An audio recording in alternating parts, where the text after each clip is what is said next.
What is up? What is going on, everybody? Uh, New setup. Let me know if the audio is good. If I sound okay, I won't know until I play it back. But what is up, everybody? Let me see if I can get the chat up. There we go. What is up, Freon, Leon, Mike?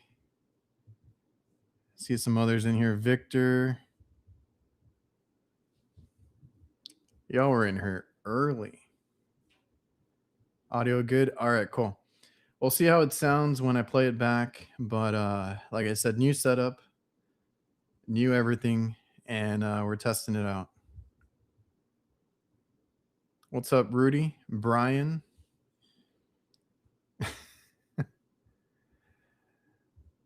Let me see how this works.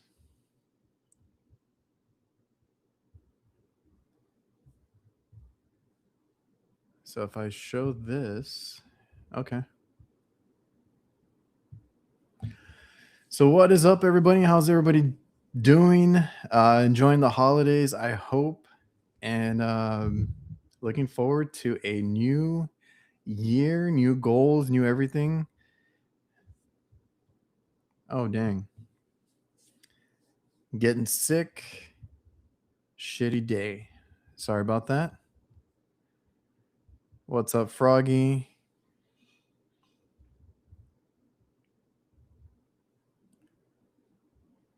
I got the crud right now.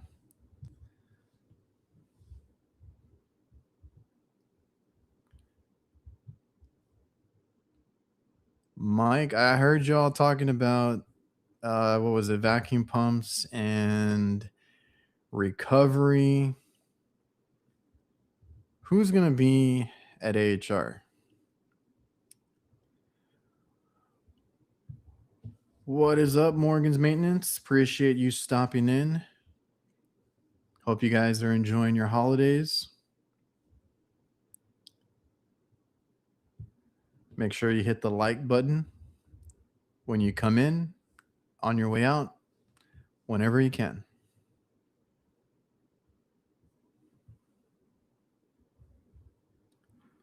Head cold.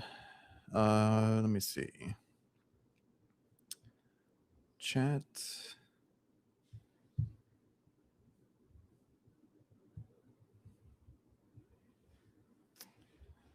Oh, for sure. But Jake has some good ideas, so we're gonna try and do something out there. And we got some ideas to float around. We got some things that we want to do. So hopefully, whenever we do announce what we're doing, whether it's a booth or the podcast pavilion, just keep an ear out. We're gonna try to give away something. I'll go that far. No AHR for JJ. All right.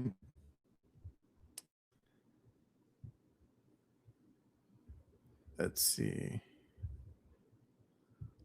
Be it at AHR, it'll be great. I'm looking forward to just enjoying the trip out there. I got to record some stuff, obviously, but I'm not gonna do as much as I did last time, as far as like literally running around trying to do these things. I want to actually enjoy it. Uh, catch up with people and talk and just have a good time.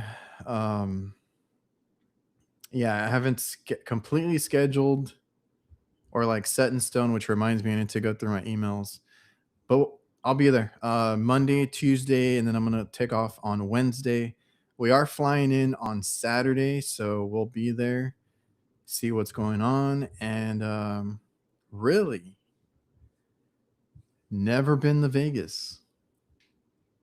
It's a good one to go to.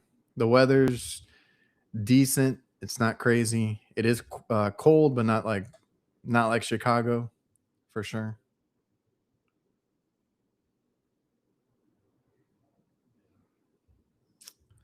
Let me see. Still having issues with Ambro. I don't remember if you emailed me. If you haven't, go ahead and send me an email or a DM on Instagram. I talk to them pretty regularly. I can make a connection there for you if you want. I've never had an issue. They're nice people, but they're from I want to say they're from Australia or somewhere there. So it might take a while to get a hold of them, but like I said, email me, DM me wherever you can, and I will forward that and make sure because I'm actually going to be at their booth as well. So I can put in the word for you, and I can try to make that one right, or we'll see what we can do. I'll be at AHR. Hope to see them. I'll be at their booth, like I said.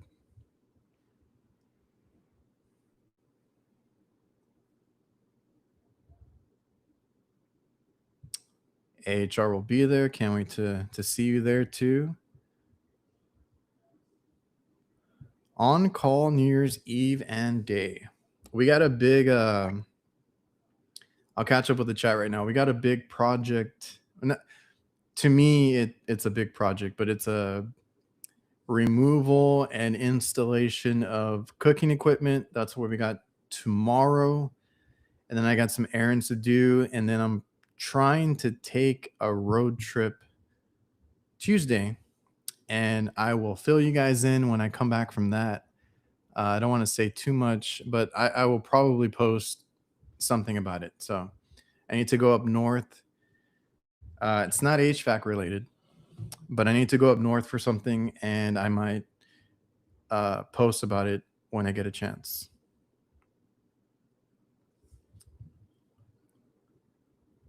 Been to Vegas at least 15 times. Used to be a 5-hour drive. Got hammered in San Diego and drive to Vegas to party for the weekend. Took OT on Christmas Eve and Christmas Day.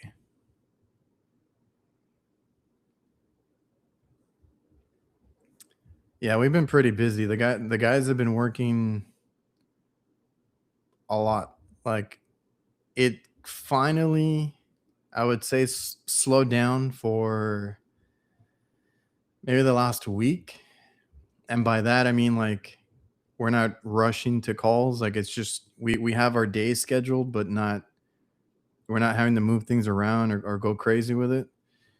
And it's still been pretty steady.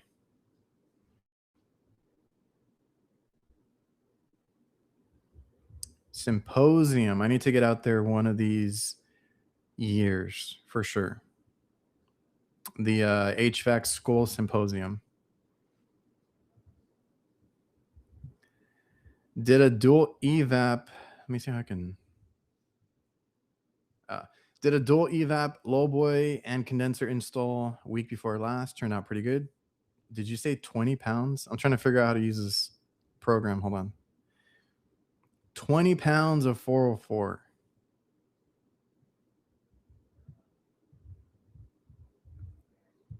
There we go. No, 448. Sorry. That's a lot of refrigerant. Yeah, supermarket.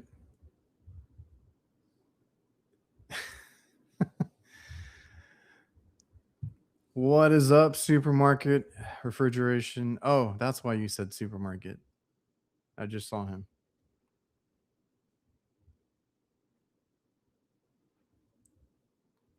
What is up? Let me see.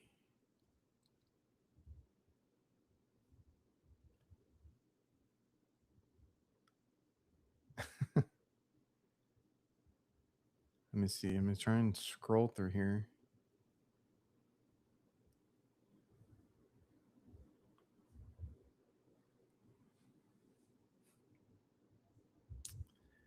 We did one recently for it was a hotel though.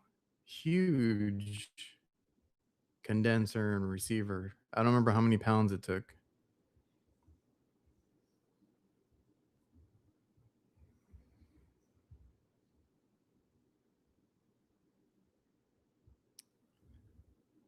Let's see.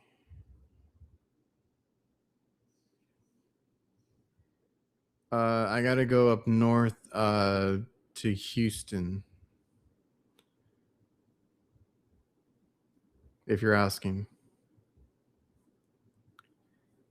Dang it, I can't. This one. Okay, hold on. So bear with me. I'm using a new program, trying to figure out all this stuff on the fly.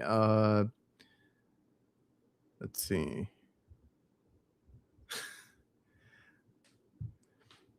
Climate Climate Night HVAC. I love the name. Just got my contractor's license for Texas in Amarillo. I do residential and commercial, 12 years strong. That is awesome. I've talked to so many guys, including Rudy in here, that just got their license. It's not easy to get. It's an amazing feeling to get, and being because I've been meaning to do. And yes, these are gray hairs. I'm old.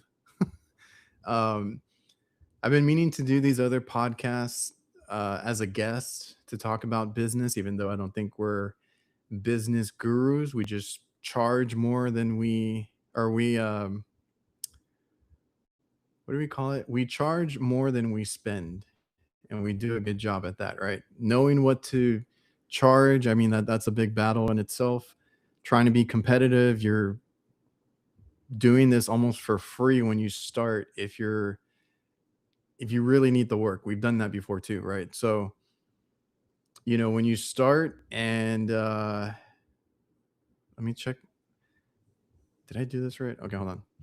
When you start and you have all these competition, okay, I'm just making sure my settings are good.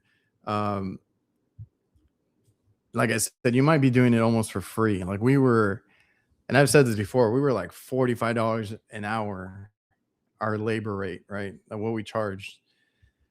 And you get to build up your work, your portfolio, your reputation, everything, and then you get to charge more. And entrepreneurship is like, it's not for everybody. You have to, it's because I had been thinking about it. You have to be willing to fail to succeed, right? Because you start over. So you could be like making a ton of money somewhere. You could be like the greatest technician at some company, and then you start your own business, you open it up, and you have your reputation. You can always take that with you, and you have your skills, but you start over and you're just another company. You're a new company. Nobody knows you, nobody trusts you. You got to go out there and build it. So, you know, um, hats off to the guys that are getting that done, recently, or you've been in the game for a while. We've been open about 19 years. I just did the math. I had my I've had my contractor's license since I was 25, 26, and we are what now? 2005. So I've had mine going on 12 years.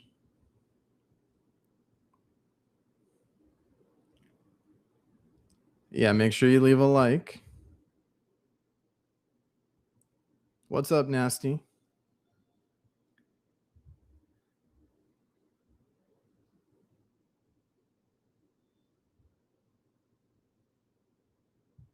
And that is a good way to start. I hope you used either mine or somebody's discount code. With Jobber, you get a good head start. There's no excuse. So whether you're a technician, right, your first year, whatever, you have YouTube, you have all the guys on Instagram, you have like so many resources to learn much quicker than like myself or anybody else that had to learn, out in the field, or through whatever program you can get to or get through. So you have that at your disposal. And now with things like Jobber, I do have a free trial and discount, just kind of putting that out there. I always have to, put it out there. But we used to do paper invoices, and who got stuck doing it? It was me. My dad didn't do it. I did it. So having to do that for so long, and then we hired people and tracking everybody down, keeping track of these invoices and all that kind of stuff. When you start a business now, you have these resources that you need to take advantage of, whether it's like a CRM like Jobber, something for your ads. I work with CallRail, obviously, but anything that can help put your name out there and then can help you kind of look and compete with these bigger companies is something that I've tried to emphasize now, because I'm really trying to do that these past couple of years, like really trying to be super professional. You can act professional, you can treat the customer right, you can do good work. That's something that you can do, but something that you need to keep in mind is also like your van. Is it neat, tidy? Do you have lettering or a wrap, whatever you can get? Do you have a nice website? Can you be searched? Things like that. You don't really need it, especially to start, but like it's something you want to build up. And the quicker you do it, the better position you're in to help, basically help your business, later.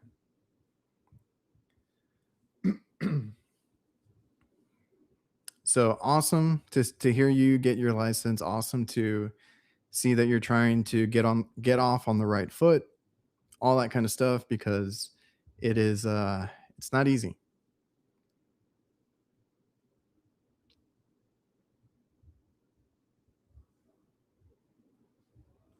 Let me see. And the man, I can't click these quick enough. Where was I? Yeah, I was answering this one earlier. Yes, I do have gray hairs in my beard, which is why I usually cut it.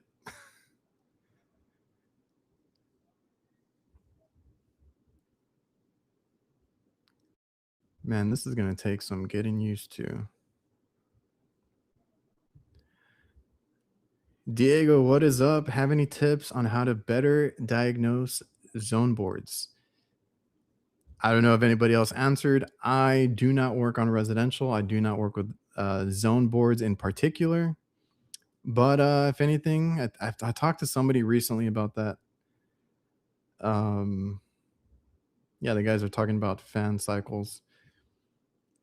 I talked to someone recently about that, and it was like, wire tracing, wire diagrams, just understanding your loads and switches and all that kind of stuff. I can't tell you that I've ever looked at a zone board, so if anybody else has an answer, go for it. Appreciate you stopping in though.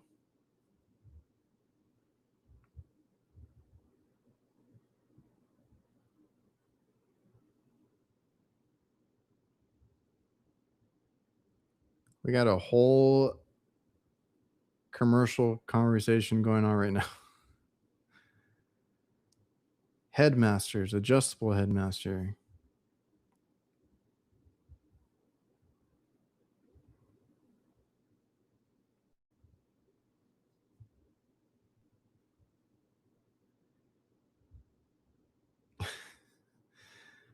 Condensers on our units, it'll use 50 or 100%.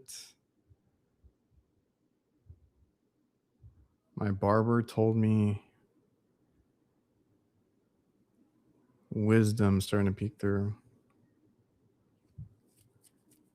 EEVs were just scary when they first were being seen, and I do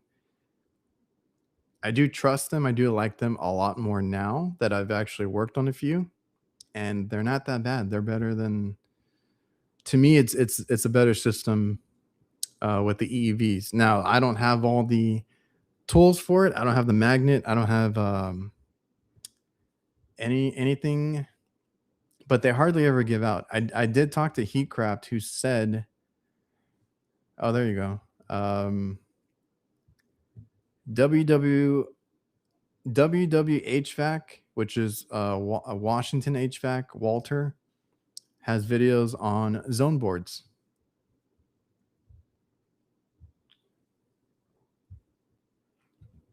Yeah, EEVs.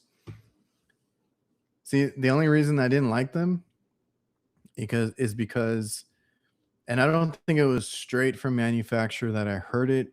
It was somebody that I was dealing with that was supposed to be giving me tech support, told me to change it like twice. And I was like, okay, I've never seen one before. I'm going to trust you. And it wasn't the EEV, it was a board. So that was the only time that I've ever changed one of those. And it wasn't the problem. And I've worked on a whole bunch since then. And you have those symptoms, but it's usually not the valve itself. It's just not getting the right voltage or pulses to it. And I did like that Heatcraft introduced, but I think you have to update the IntelliGen introduced where you can manually pump it down, set your steps, open it and close it, stuff like that. And it'll automatically reset itself in case you forget to move it back. So I thought that was cool. You don't have to wait for for the superheat to get dialed in. It just does it automatically. I've really enjoyed working, and I mostly deal with IntelliGen. The Russell, there's another one. I think it's the Russell boxes. I've had issues with the sensors on those, but I mean, you just swap them out and you're good. But that's usually a call that I get on the Russell boxes. IntelliGen, you get a whole mix bag of calls for those, and the good thing is you can most likely go through the board and troubleshoot and diagnose from the board, get all your information. It's laid out pretty well where you can read it and kind of figure out what's going on with it. So I like I like working on them. And again, the IntelliGen uh it's just convenient. I mean, the EEVs, they're just convenient because you eliminate a TXV and a solenoid. It can be two in one. That was the thing that I really liked about them. And then, like you were saying, Mike, you can just go to the board, monitor whatever it's doing, and it just does it automatically and it does it quickly. And you can get done pretty easy. What I did like, let's see, the only downside is the thermistor or the module. If those fail, the EEV will just keep on working. Oh, those don't fail. The EEV will keep on working for years. Yeah, and that's the main issue with any electronics is you're introducing now instead of mechanical, which can wear out, you know, pretty quickly depending. But instead of mechanical, now you have transducers and uh, thermistors and all this other stuff, relays. You rely on a lot of relays. Um, because I've had boards. I haven't tried to fix any. I haven't looked to see if I could even get the relays. I've had a lot of boards that the fan relay messes up or the defrost relay messes up. And you can tell that everything else is working. If you could just replace that relay and fix the circuit, then it would be good as new. But in today's, I mean, maybe it'll change, maybe. And I've seen it. I've seen people doing it that are good at like soldering, like electronic soldering, whatever it's called.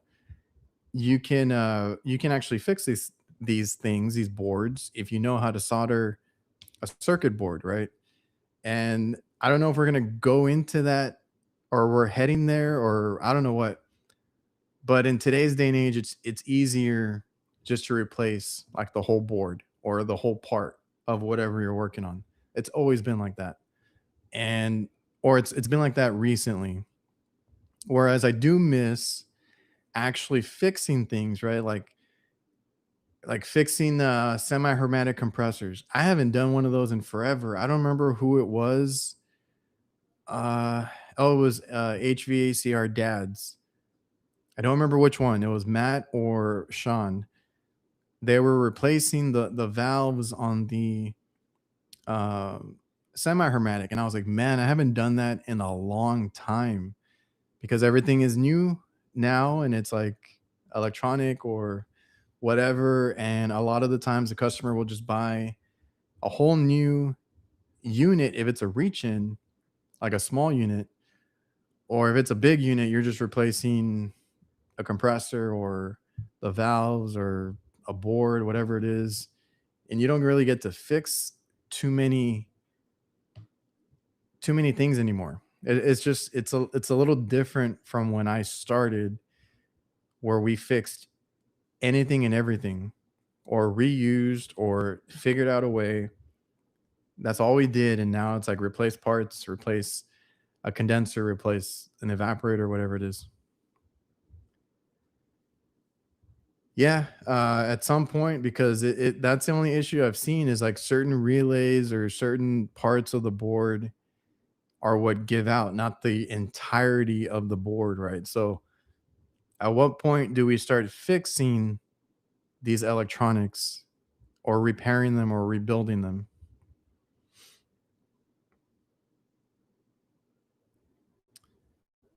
Yeah, that I've seen that too. Or I've heard of that. Circuit boards should come with relay bases soldered on it so we can swap out relays. If we could just swap out, because those are the main ones, at least for me, that have given out. Like I said earlier, I had a board that wouldn't run the fans. I had a board that wouldn't run defrost, and it's just the relays. So, yeah, if we could just make it easier to swap out, I'd be all for it, and I could get the customer up and going because that's the more difficult situation is the conversation you have to tell the customer, like, I can't do anything. In some cases you can, like if you can bypass something as far as like power. I think for one of them I was able, like for the fans, I could bypass and give it direct power, and it's just going to run the fans all the time. There's certain things you can do because I just had that conversation with somebody. It's like you try to help out the customer. You don't just leave them without heat or cooling or without a freezer in my situation. So you try things, but you still have to wait for that part. So that's always a difficult conversation. Is like, yeah, I can't do anything because you need the board, and it's like the whole board, and they don't have it in stock, and we got to order it, or it's a pricey part, this and that. So that's always the conversation I don't look forward to, is especially on warranty, because we deal a lot with warranty for one customer, and they have to make that claim. They have to wait for the part, and then we're the ones that install it and work on their stuff. Yeah, we've had to wait for some boards, and it's like it's tough.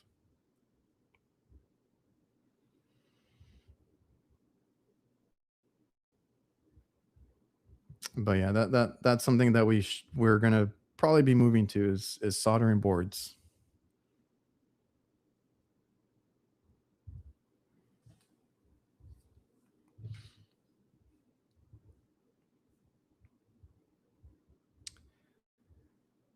Yeah, intelligent has a service mode, tells you a lot. And that's the first thing I do, whether it's intelligent or Russell. I forget the names of them. One of them's Econet, the other one, I forget the name of the other one. And all you have to do is know how to get into them. If they require a password, just make sure you know the passwords. And then just take the time. And I've been there. You want to just get to it and take it apart and fix it. On this new stuff, you have to get into the board and read all your inputs, see what's going on.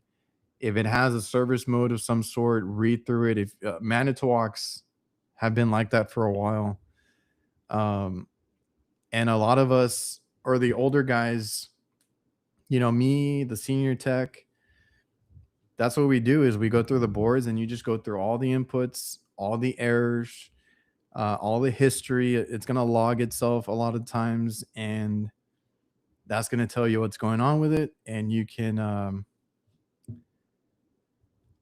I've had to fix things. Yes. Got to get back to school. Appreciate you stopping in, man, and we'll talk soon. Make sure to leave a like. Um, because I've actually gone out 2 calls just to go into the board and the settings and all that, and another company, another technician just didn't know how to do that, and I just had to push a few buttons, change a few settings, and then the unit worked, right? So you gotta get into doing that and learn, yeah, like the test modes, the service modes, get all your manuals for everything, make sure you're up to date on how these things work. Manitowoc scared the crap out of me when when we first started having to do that stuff, and now it's normal. Now you see it on every unit, and I had a point to that.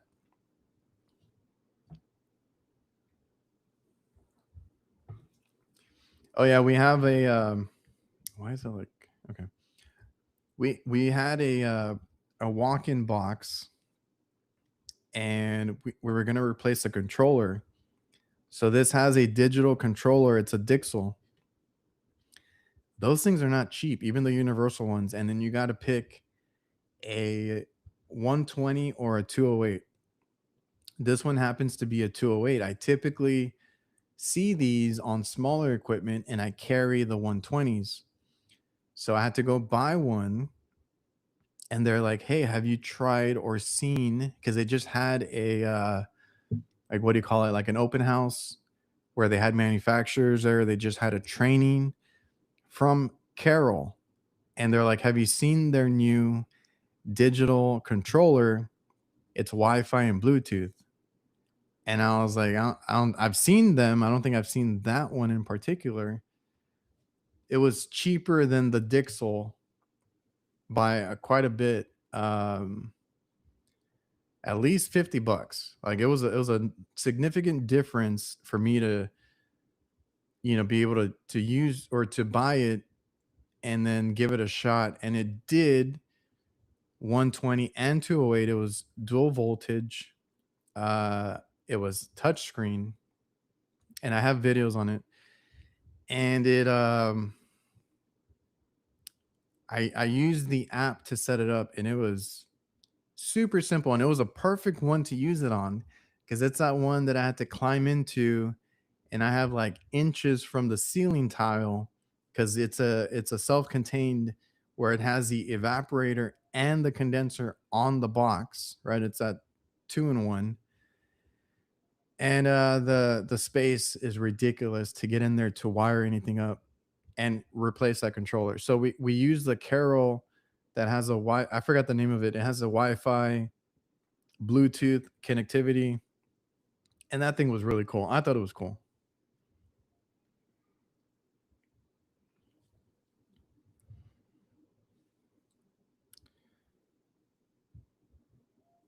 Oh, the USB. Yeah, if you go to the classes and the and you do their trainings and all that, you get that stuff. So like the Carol thing that I was talking about, the controller, I wasn't able to go. They had like I said, a thing where they had lunch. They had vendors there. Funny enough, so two of our guys went because they had to go buy parts and they happened to be there. And they ended up getting a because I was installing it and they saw that I had it. I forgot where we were because I started buying it. I bought more. And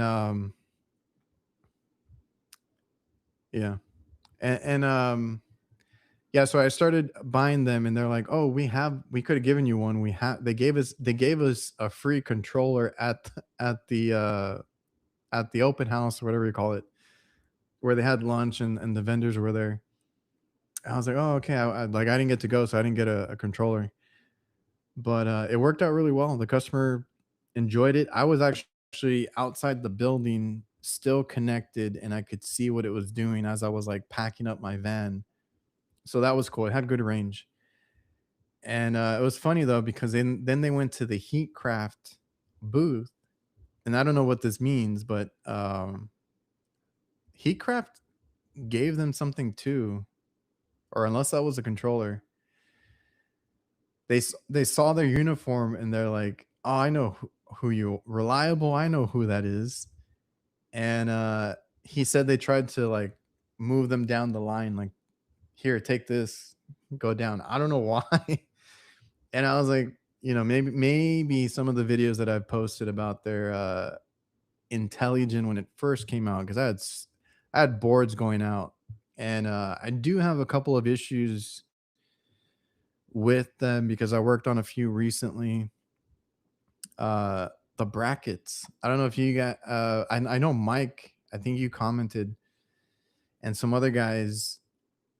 Those brackets with the welded ring on it. I was like, oh, that's kind of cool when I first saw it, but they've already been breaking, and I don't know how that ring. It's supposed to be behind the fan blade. I went over there and I noticed that one of the it was a freezer. I walked in there. I wasn't even called for that. I was just looking around. I thought it was that one. And they're like, "Oh no, it's the small one in the front." And I'm like, "Well, you have ice buildup." And they're like, "Yeah, it's because we leave the door open." So they know that. But I was like, "Oh, let me just take off the guard and I'll clean them up real quick." And then I noticed when I took it off, the ring was frozen to the guard. This ring is welded on behind the fan blade. I don't know how it got in front of the fan blade and fell out. So we've had those break, and they don't strap their wiring inside. So I've also been called out for fans being unplugged. They just like fall out. So then we go and we zip tie them. And if we do a new install, I try to zip tie them myself so I don't get called back. Um, Other than that, I don't think I've had too many issues. It's just we've had some motors give out because they're ECM and the brackets, and I think that's it. On the Russell boxes, I've had tons of sensors go out.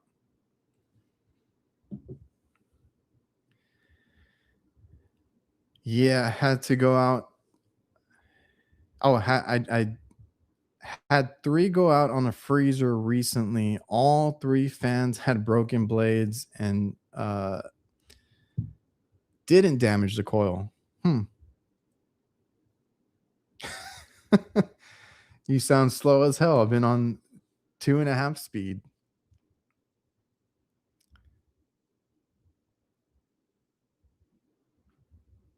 Manitowoc boards have 1 terabyte of memory, gets corrupted, bypassed.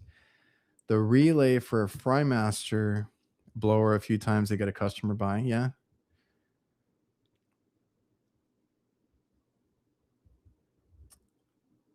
Oh, somebody.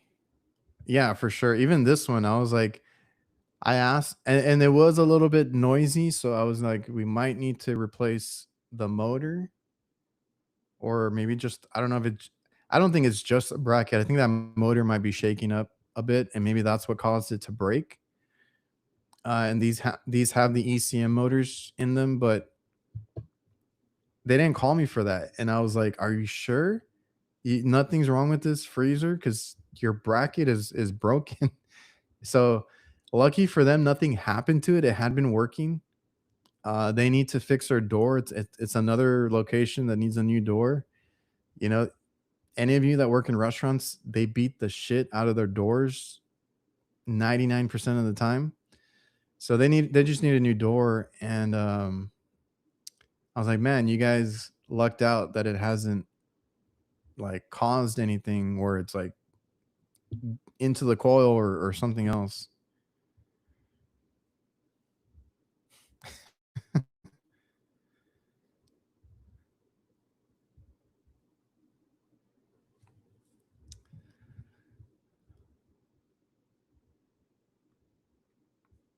I was looking for something.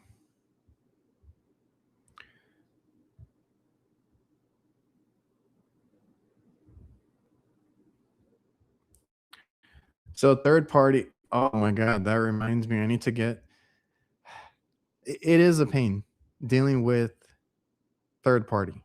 So we do a ton with third party. Um, one customer had Corrigo, and then they went to this other one called VX. So you said you do both commercial and residential. That's just normal now on commercial, unless you're doing small mom and pop shops, which unfortunately I would love to help all of them, but they're I don't want to say they're the worst customers. They are just the ones that can rub you the wrong way, the ones that are the pickiest, the ones that don't trust you. A lot of things come up when you deal with a small restaurant, in my case, and if they don't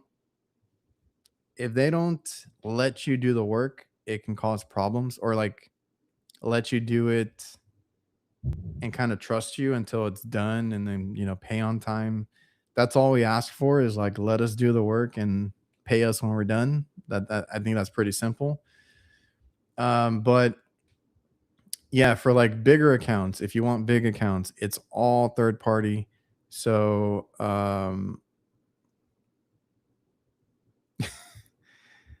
Mike, they called me out for a high temp. They didn't realize that all three fans were gone. They don't even check. They're just like, something's going on. But yeah, third party, right? So we had that one that switched, and that one wasn't too bad. The NTEs suck. So I think Mike mentioned, I would have to go back and look. Yeah, they do old folks' homes through third party. NTE is high enough. So ours are 500 at a majority of the ones that we deal with.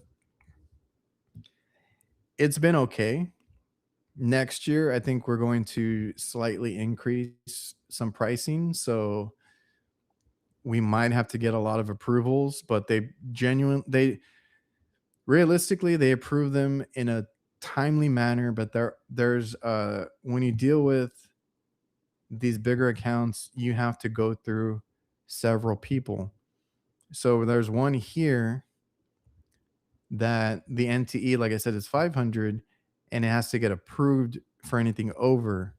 So there's like three people that we deal with. Two out of the three are pretty good about approving their stores, because we do about 20 of them. It's There's one of them that always takes forever, and I feel like they do it on purpose. And now they introduced this purging thing where they can delete invoices if we take too long to bill. But then I have to remind them, because I've been on top of it lately. I have to remind them, if you guys don't raise them, I can't turn it in. So you need to help me out so I can get all these turned in. So it's a lot of communication when you deal with third parties and trying to bill and get paid and all that kind of stuff. So even at 500, I think is too low. So normally it's 500, and then anything under 1,000 ish can be approved right away. Any bigger jobs and stuff like that, we have to submit estimates and wait a while. And then, usually we get the job, unless they want to get somebody from up north to deal with it, because it's a whole thing. That chain, they have other companies that work with them throughout the state, and sometimes they get them to help down here, or they use this other guy, which I don't even want to get into, because he does cheap work. He's a one-man show. The work is horrible, but it gets installed, and then we go out and fix things as needed right after he installs them. So he doesn't even get to warranty most of it, because they don't want him to touch it. I don't know why they want him to install it, other than it's probably way cheaper, and then just call us out for a service call if like the drain's messed up, or something's not working, something's not set right, something like that. That's what we get called out for. Um, and then we have another one. pretty easy. Everything gets approved, and we just have to email stuff out. We get paid pretty quickly. There was another one. Oh, I'm currently trying to get onboarded with another third party for a big account here, but our insurance is holding me up because there's a lot of documentation for the required insurance amounts. Like we were short on one of them, so I had to get it raised. It got approved, everything and stuff, and I need the damn documents. And this company is calling me every day that they need work, and they have I don't know if it's like 15 stores here. And I was like, if you guys need the documents, you're gonna have to give me time. If you just want me to go out there and pay on the spot, like I can do the work. But if you want everything in place, I understand. It's just a lot of communication, a lot of going back and forth, a lot of dealing with this and that. Like right now, that's mostly the insurance taking forever to do stuff. And then you know, we have to get into their system, and they take care of that restaurant that we're trying to get into. And they have been calling us because they need work. They can't find a company that they like. So, or a company they like and that does everything. So the main benefit for us is we do hot side, refrigeration, AC, and now with our senior tech, we do hotels because he can do, and we have guys that are training for that too. Um, Washers and dryers, like commercial.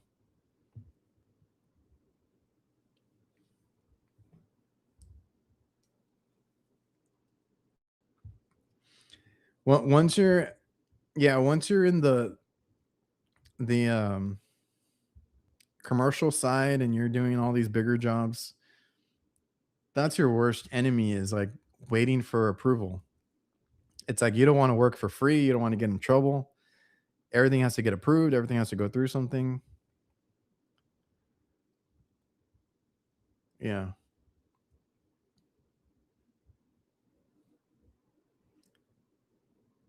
Let's see.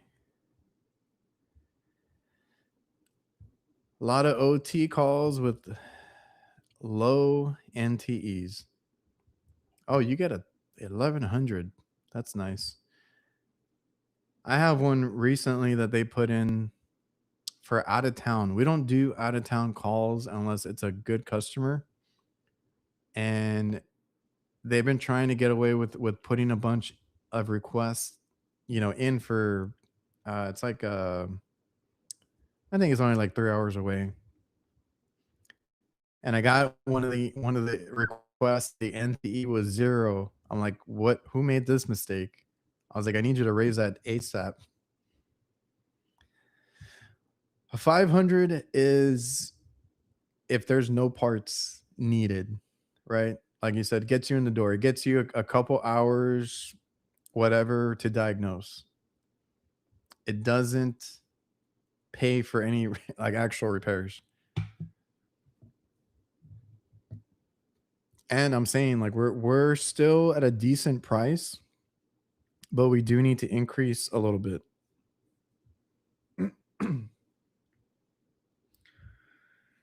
Yeah, we don't like to let them know if it's 3 months, but yes, it's 30 to 90 days. Most of them do pay within 30 days.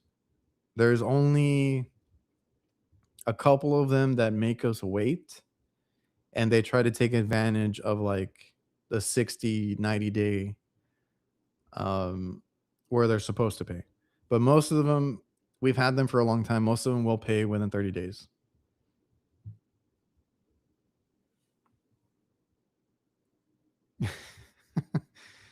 Yeah, and we have that in our quote. If it goes past this date, uh they risk waiting or adding time to it, right? Because then you never know what can happen. So Jason said they had a place sit on quotes for 6 months. Then they lost their only operating chiller, had to get a rental. Damn, 35K a month, and the parts were 6 weeks out. And that's what I tell my customers. I'm like, I ain't trying to force you to do anything. I'm just letting you know you might want to take care of that before something bad happens.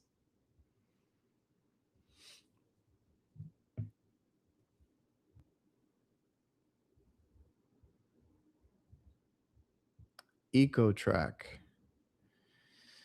We use, like I said, Corrigo. VX is the other one. I don't know the exact name for it. And the one that I'm being onboarded right now is called Powerhouse. I've never worked with them, but it seems simple enough. I'm we're gonna see how they pay. That's a whole other thing. You just have to see if it works out for you. You won't know until you try it. It's the same thing with like warranty work. Now I don't want it, but when we needed the work, you dealt with it. We did a lot of ice machine and refrigeration warranty work. The only time that I do it now is for the customer that buys. There's a customer we have that buys their own equipment, and they get the parts sent to them, and then we charge, like I said, labor and installing or repairing and all that. So they're already a customer of ours. They're already paying us every month. That's fine. But like um, back when we did like actual warranty work, yeah, you gotta make sure they pay you. You gotta go out to all these random places, and they always look for people because nobody really likes to do them. And some of them are okay, but they I don't know, they demand a lot and they don't pay.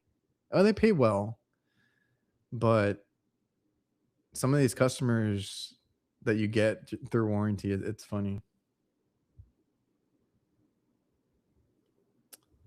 Corrigo, familiar with? Whoops. Direct Supply is a good one.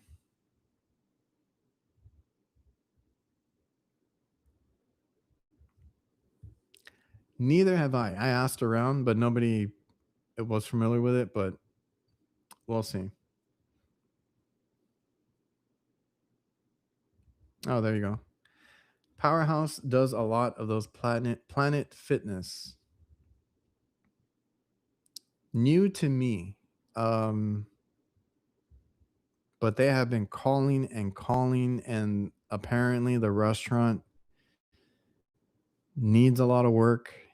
And like I said, there's not too many, because what I've noticed is there's a lot of, which is great. Like if you want to open up your own business, you have the, oh, that's what you're talking about. Um, when you have your own business, you have the ability to do whatever you want. So I've seen companies that are strictly refrigeration, strictly residential, strictly commercial HVAC, strictly hot side. I've seen that.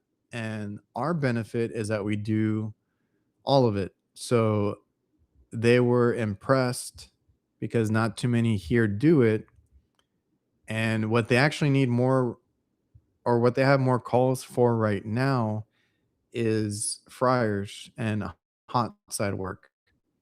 And he said that he does have refrigeration calls and stuff like that. So, he was happy that we did that too. But there's not a lot of companies that do hot side. All of our new guys are getting trained to do that, and I encourage it because it is needed probably everywhere. But I know here for a lot of cities, because we're getting called out, like I said, 3 hours out, 5 hours out, just for that side, that hot side. And I'm actually looking forward to going to them at some point because we have some of them, and they told me all their walk-ins are in horrible shape and they need somebody to work on them. I just haven't gotten like approval yet, or like a real request for it. They've been trying to get their fryers fixed and all that kind of stuff because that's more important, I guess. But yeah, if you can do more, it's great.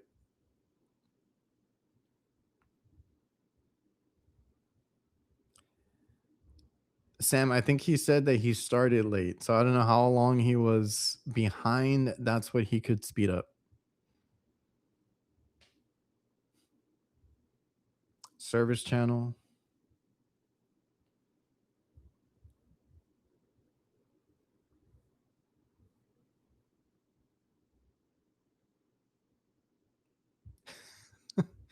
Cheap ass franchise owners.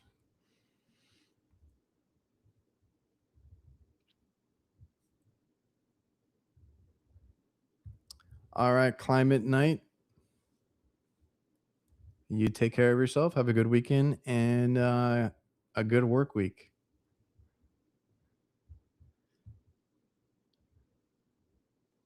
Let me see. Oh, did I pull it? Oh, no, not that one.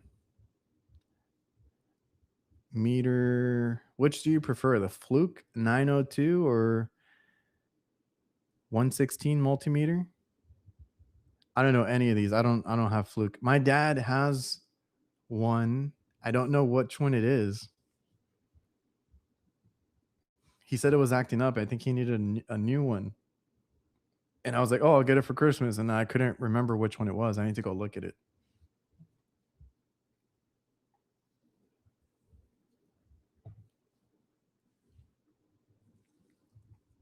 902 is a good one.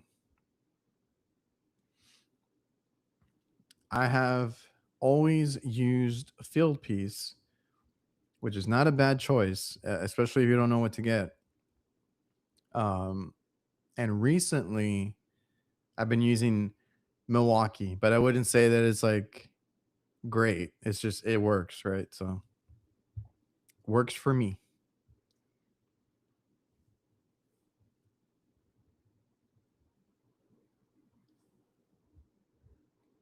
Yeah, yeah.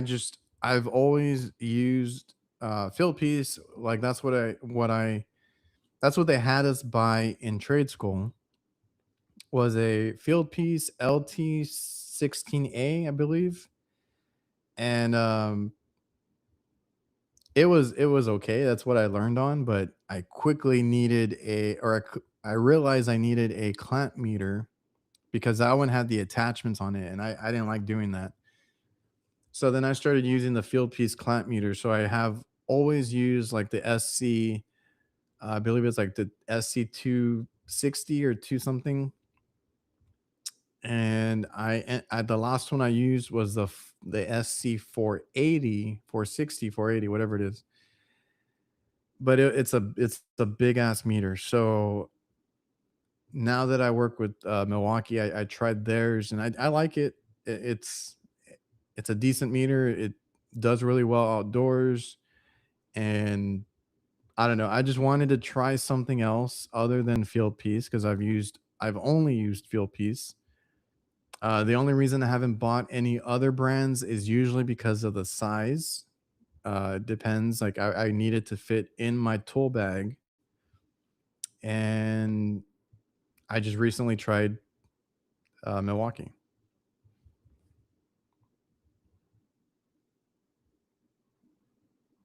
Middle by Marshall has hot side basics class in Dallas. Good friends with the trainer. If you want some contact info, so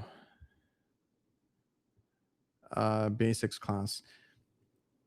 So our guys are looking into classes for everything. So they are they are interested in getting better and taking classes and training and all that kind of stuff, which we encourage. We take care of what we can, and we get them what they need. Personally, I might start also knowing. I want to know enough to be dangerous, like go look at something and work on it a little bit.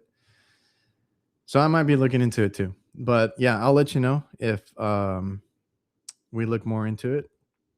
especially right now. Maybe it's not going to be as hectic, right, as like summer. So I tell the guys take advantage, try to learn a little bit. If you have any free time, right now there's not going to be a lot of overtime calls, stuff like that. So and I need to take my own advice because I would love to get into it a little bit now that my dad is easing out of it. Then I need to know something. Oh yeah, the inrush and the dual display was my favorite. Yeah, individual classes for their brands. Yeah, we have companies down here that they install something and they don't know how to use it, and then we get called. My dad gets called for a lot of things, and it could be something that is older that he can get up and running, or it might be something newer that, like I said, somebody installs and doesn't know doesn't know how to work on it. It's weird. But that just shows, or that speaks volumes to some of the companies around here, and it's because we don't have a lot that the ones that we do have get away with a lot, in my opinion. Yeah, that rotating clamp on the 480, one of my favorite parts. But I just wanted to try something new, so I'm sticking with the Milwaukee. Eventually, I'll do like a video just to kind of show the differences. And also, I know a lot of people ask me about that little one that I have. It's like a little toy meter, but it works great. I use it almost every day.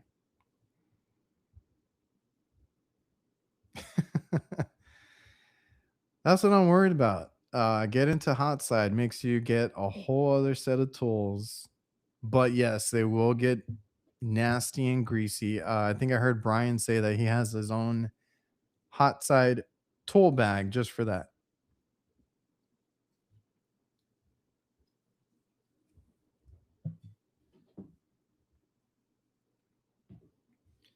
That is one thing that I didn't like. Yep.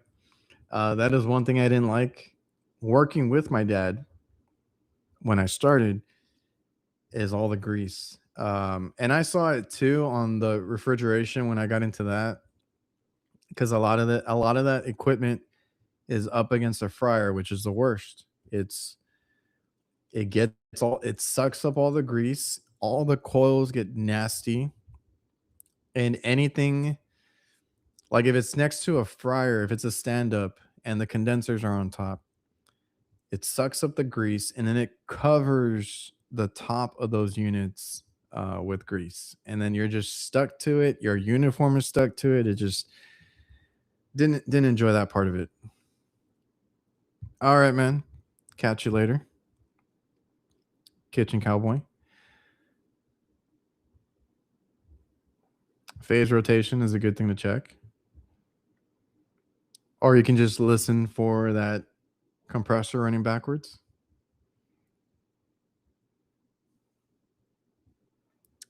But yeah, the I remember working with him, and dude, your uniforms, your boots, your tools, they really go through it because that's all you work on is just grease. Like it's fryers, um, pressure fryers, and then of course you got your. We used to do a lot of steamers for a certain big tamale place here. So steamers and ovens, and that's a lot of stuff.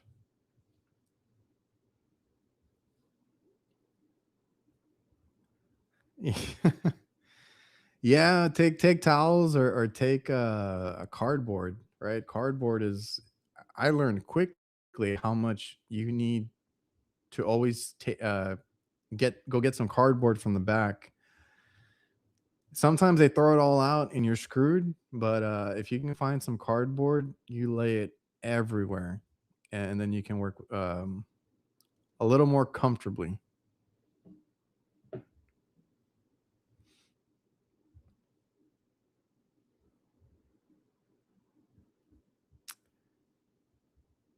Let me see. Is it really long, the difference between the 260 and the 440, or any better? The smallest one is a 260, but it's like a basic meter at that point. The other two, if I had to recommend one, is a four. Which one is? I'm actually getting confused now. Phase rotation.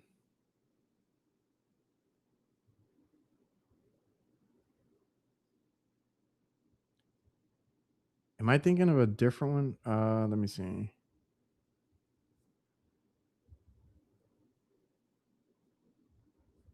This stupid thing won't scroll until it isn't.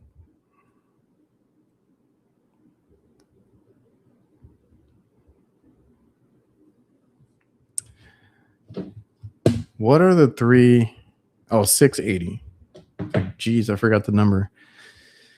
Yes, the 480 is a recommended if you want those extra features in a medium size meter. The 260 is really a basic meter if you just want to check for voltage and your capacitors, microfarads, AC, DC, that kind of stuff.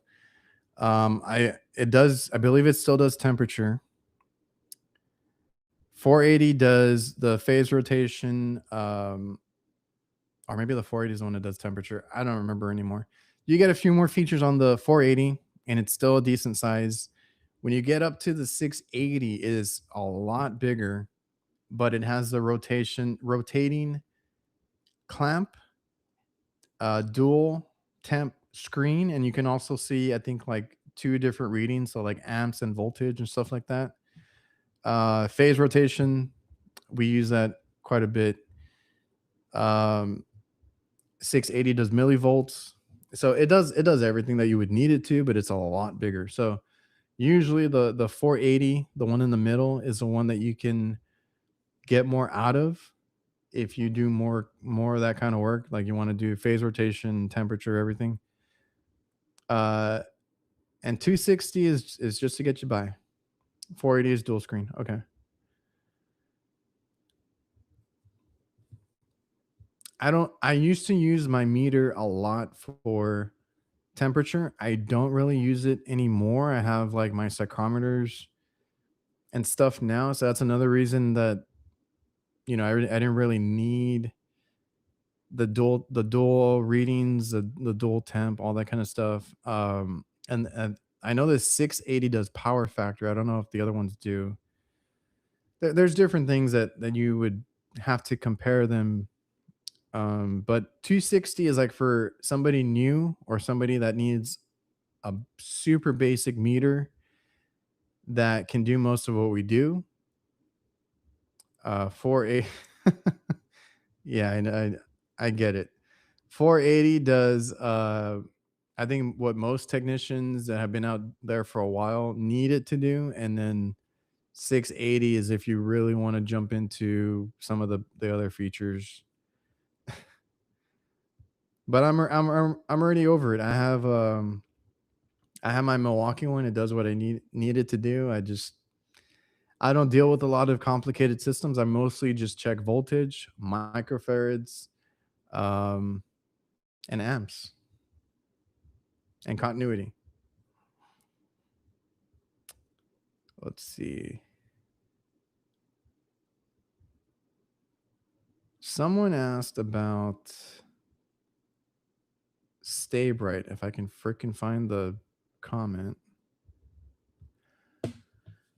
What do you think about soldering with Stay Bright in refrigeration?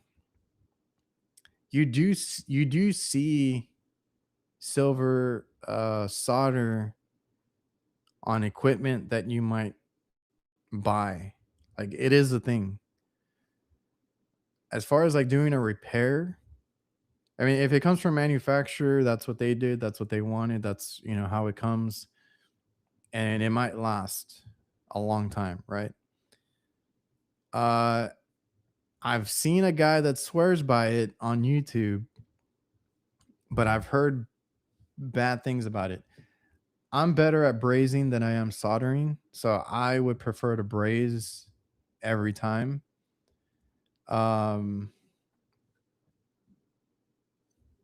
if I'm looking to avoid nitrogen purging, if I'm trying to be any quicker or not use my torches as long, I'm gonna prefer pressing. The stay bright, I think it has its place, but that's more for like manufacture. Like I said, if it comes with that silver solder, um, if you have like a DIY type of situation, a handyman, you might see that. Most guys that do HVAC, especially because we deal with a lot of commercial stuff, right? You do bigger piping. I don't want to be using Stay Bright on 5/8, 7/8 personally. I wouldn't want to.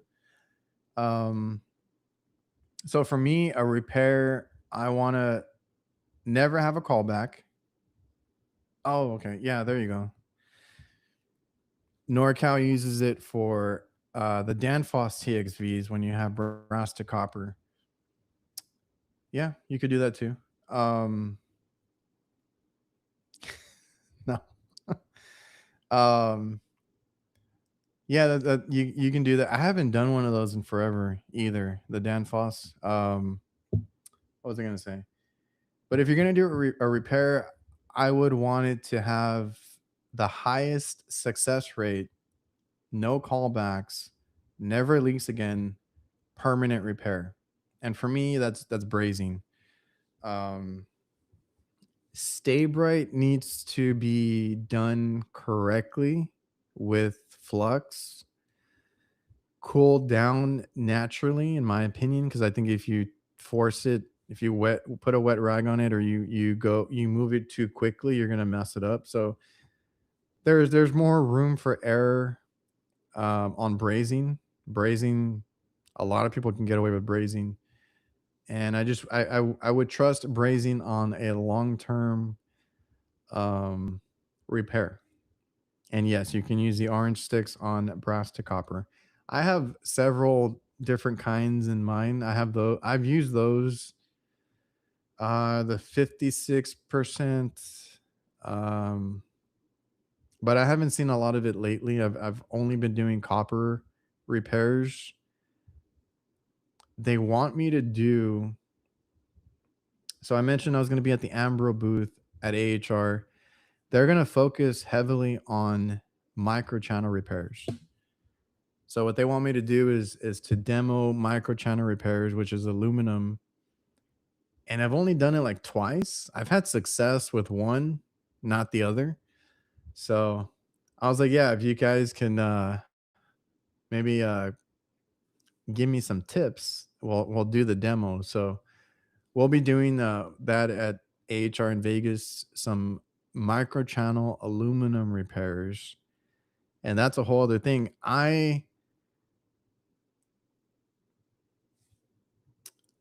56 on copper to copper.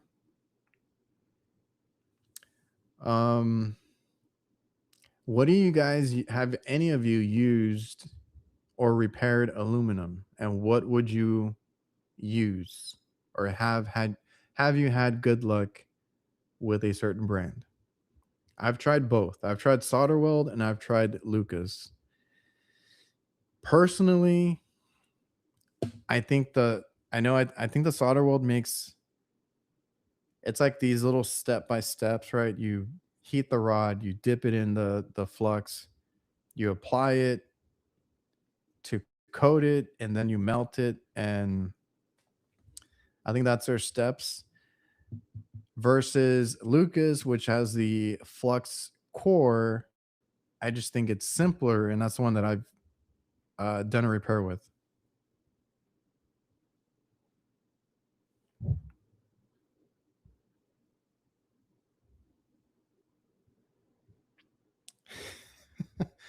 Better brush up on aluminum repairs, and we can laugh at you there. I told them straight up, I've only done it like twice. So if you guys like, I'm game, but I need some help.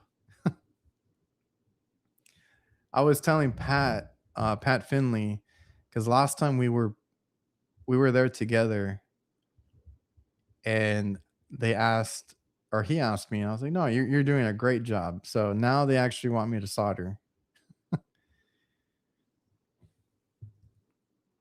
Practice before you get there. It's a bitch. I've used a couple different products. They all have their quirks. If you don't do a pressure test, it's easier. Yeah, that's the hard part too.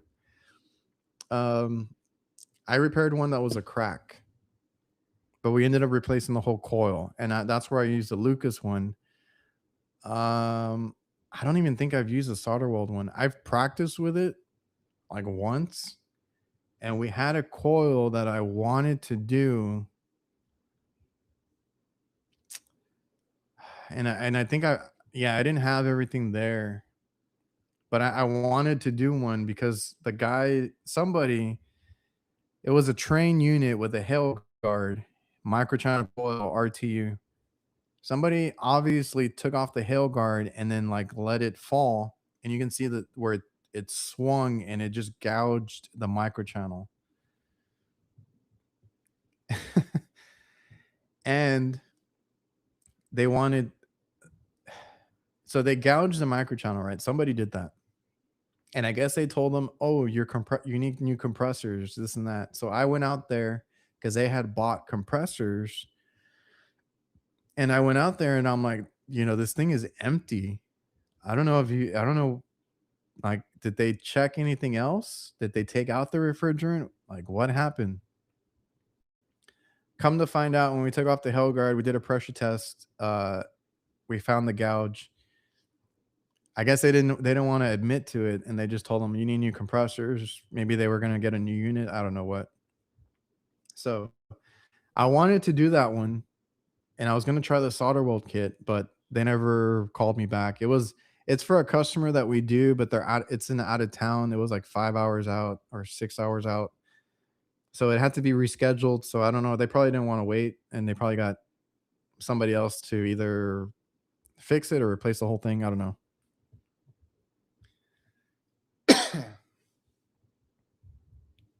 You you don't want to know if it leaks. No.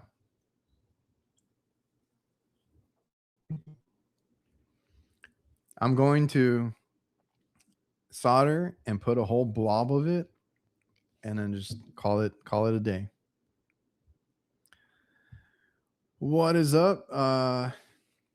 JV77.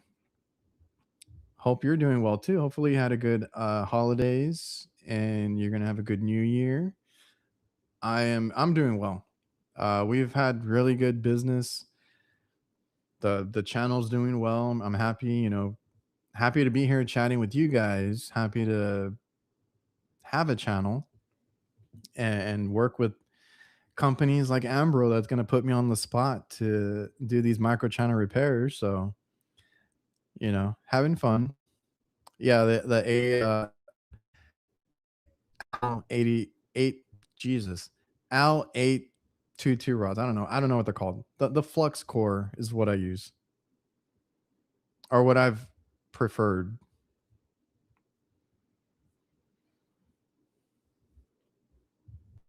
Yeah, that see, brazing is forgiving. You just heat it up or reheat it and apply more or move it around.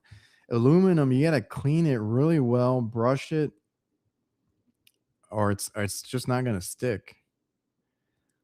Believe me, when I did the first one, and they were happy because we were ordering the coil anyway, and I think it started to leak again because it was a crack. That was my first one.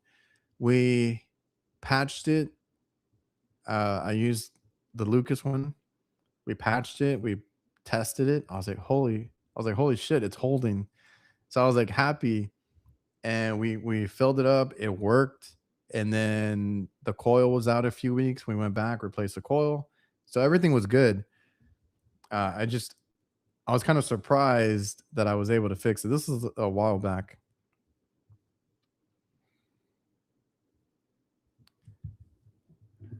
We're almost wrapping up. Make sure you hit the like button. I don't know if I can check that on here. I can't see it from this side. Let me see. I've heard this. I've never done this. A vacuum pump. Maybe I've done it once, or somebody showed me that. A vacuum pump helps. I've heard to do that, but I don't know. Yeah, needs to be spotless. Yeah, you have to clean the hell out of it. I have a video of one that went sideways and I had to pinch off a microchannel tube. Been using the vacuum pump to draw in material and work fast. Materials don't like to be feathered out. Okay. Yeah, that's what I've seen. Like you and I used to be I still clean up my braze joints. Because with aluminum you have one shot and you're just trying to patch it. You're not trying to make it nice. You're not trying to flow it around. You're not trying to do anything fancy with it. You got to be in and out, and it's usually just going to be like a blob spot patch. And yeah, I think I've heard the vacuum pump, especially more on microchannel. I take a piece of microchannel. I don't know. Some people have told me that they do that for everything, but yeah, I've heard the microchannel repair with the vacuum pump.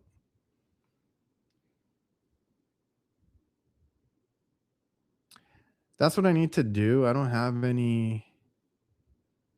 I've been waiting for a microchannel for a while now, but we haven't replaced any. We haven't had any old units that have any microchannels.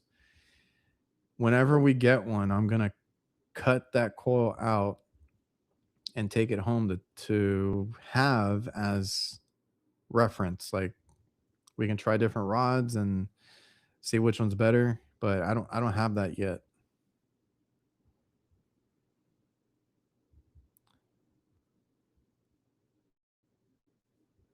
On the header, let's see. On the header was a challenge. Square tubes. Oh man. Bit flow into and cap. It takes heat away quick. You know where the second one I had trouble with, and then somebody told me like to use like a heat putty. Um, it was a condenser coil where the copper met the aluminum, but we had a crack across.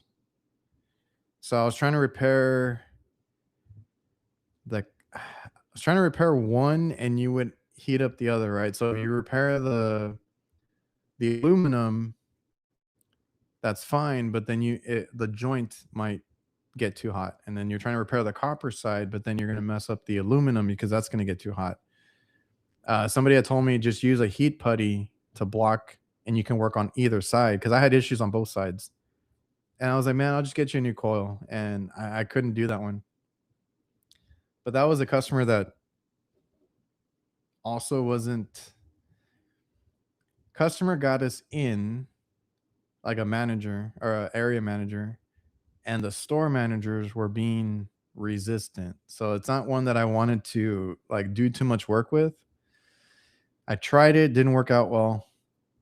Tried to get a coil, and then like we ended up just letting that customer go.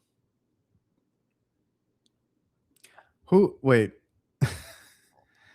I was actually gonna try that. Funny that you bring that up. Hold on.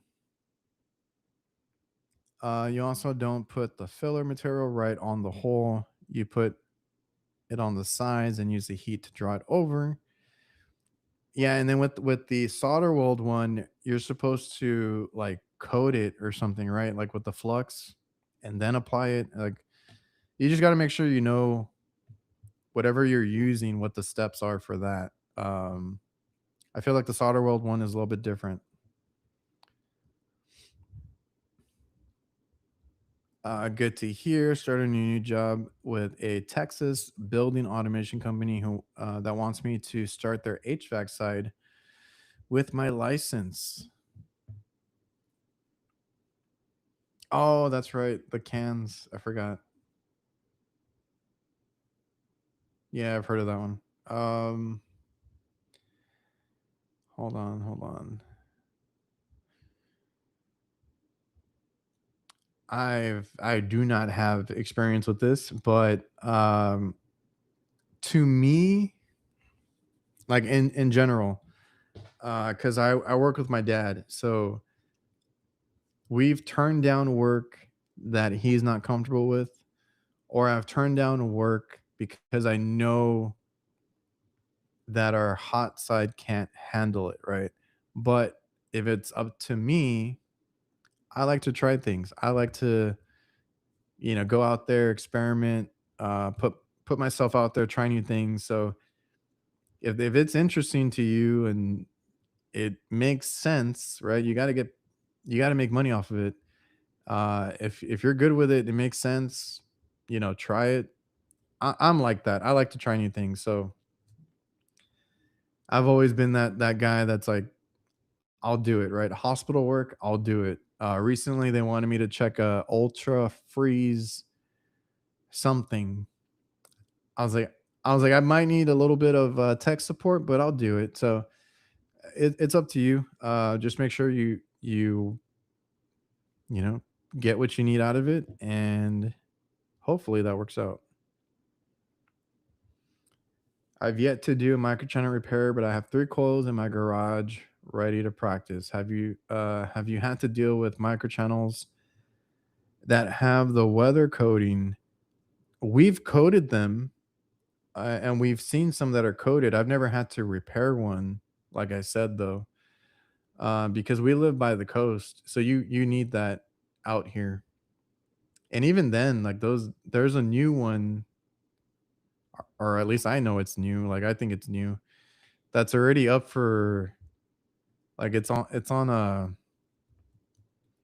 watch. Like we need to make sure if it's salvageable because it's already rusting like in other areas where it wasn't sprayed. So that one might not even last that long. So fake it till you make it. How do you think I'm here? Let's see. Welding beer cans. Hold on, hold on. Somebody brought up Train sells epoxy repair kit that you pull a vacuum and let it cure to repair microchannel. I forgot that was actually my next step to doing that one. And I had bought one. It might have been, I want to say it was AC Smart Seal or something like that, but I wasn't given enough time to do it because it needed to be cured or something, right? So it wasn't meant to be. It wasn't gonna work out. Like they didn't, like I said, they didn't really want us there, the store manager. So I wasn't given, that would have been one that I needed time to figure out how we're gonna repair it, because like I said, it was the copper side and the aluminum side were messed up or cracked or something like that. It was a weird repair that needed to be done. Lennox was not helping me get a coil because that was gonna be my quick fix. Is like, we'll just put in a coil, you'll be fine, this and that. But it's just sometimes that happens. We we were told that I was told I needed to fix it. I need to do something. I need to whatever. Like I was being rushed. I was trying to get a coil, couldn't get a coil, so it just made me look bad and whole other thing, right? So they went back to whatever company they had or somebody else, right? I drove by weeks later, months later, whatever it was. They had all new AC systems on that roof. So I was like, why couldn't you let me just replace the damn unit? Because I told them you might need a replacement even if I fix this. And they're like, no, no, no, you need to fix it, this and that. And they ended up getting new units. with whatever company they had. So that was a weird one. That was just they didn't want us there. They wanted their friend, that other company there. So you can't take anything personal. It is what it is. It's business. So I they had so much pressure on me to fix it, and I'm like, I could have just got you a new unit like you got. So it is what it is. Let's see.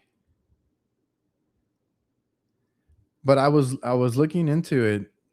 Like I said, I think it was that AC Smart Seal or something like that.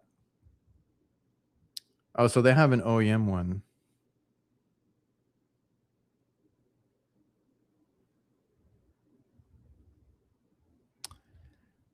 I've heard of that as well. Sometimes they use that for copper to aluminum, which is what I had. That's why I looked into it.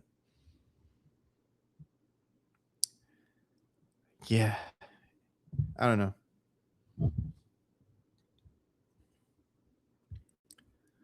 But yeah, I've heard that you can practice on aluminum cans. Probably a radiator. I know there's other ways. I just wanted to try an actual coil. Radiator might work though, but like an actual coil, because you gotta either repair it or pinch it off, or whatever it is that you do on a coil repair, so that I do the exact repair that I would need to do out in the field. I hate I don't know, I just hate doing it without any, and this goes back to when I started. Like everything I did in the field was my first time, and I messed up a lot. So at this point, I would like to just have some practice. I don't like going out blind.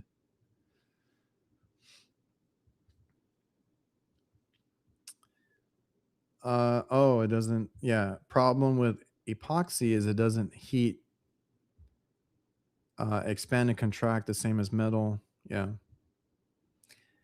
it would be a very temporary repair and an extreme type of deal. Like you couldn't do anything else, and you had epoxy whatever brand. But I wouldn't want to do it either.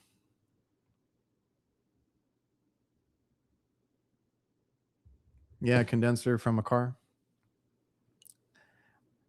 I don't, I've never had one leak either. I've replaced on some of my older cars the radiators, and not the condenser, but like the connections. And I was like, screw it, I'll fix it. So I've worked on it, and even one of my cars had a leak in the heater portion, the heat exchanger. Uh, I didn't want to fix it. We don't use heat here, so I bypassed it. But it was an older car of mine.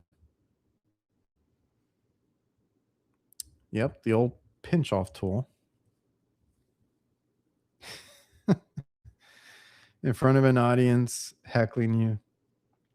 We'll see how it goes. Gonna try my hardest.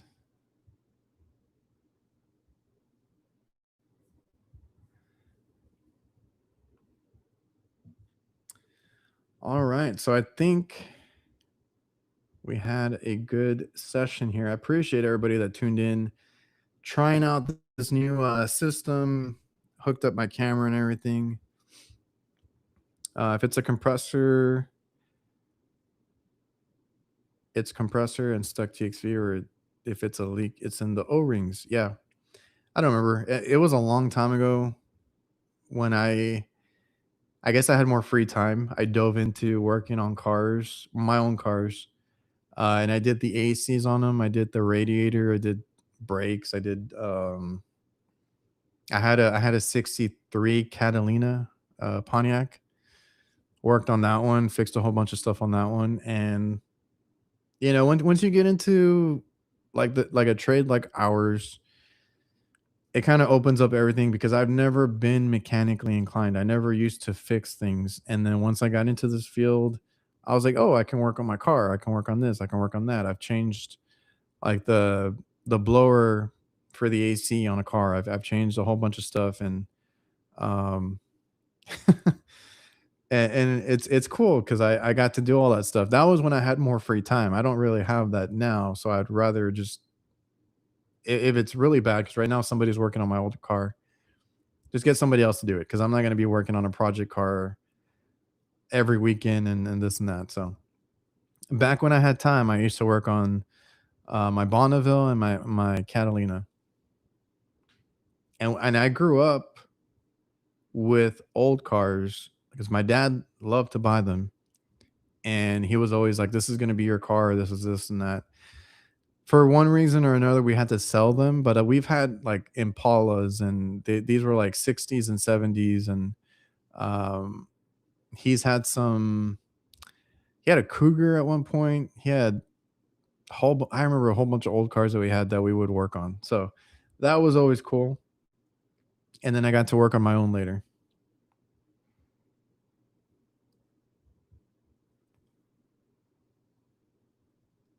My family's cars now. Oh, special fittings. Yeah. You also got to have vehicle specific tools for random stuff. Forget about it. Um, what overpressure rating are for car condensers versus HVAC? Good question. 134A is available at Walmart. It's not cooling good. Gas it up. Oh, the cabin filter. I had one that I hadn't changed in forever, and I didn't know about it. That thing was nasty.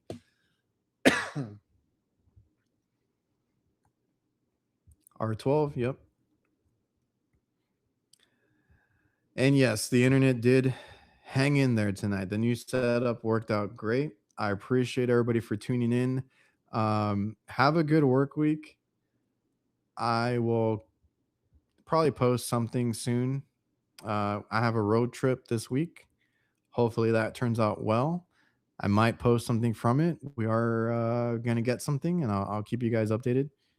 Going up to Houston, going to check something out. So, with that being said, I appreciate you guys for tuning in. There is no outro. I forgot to upload that. And we'll see you guys possibly next week.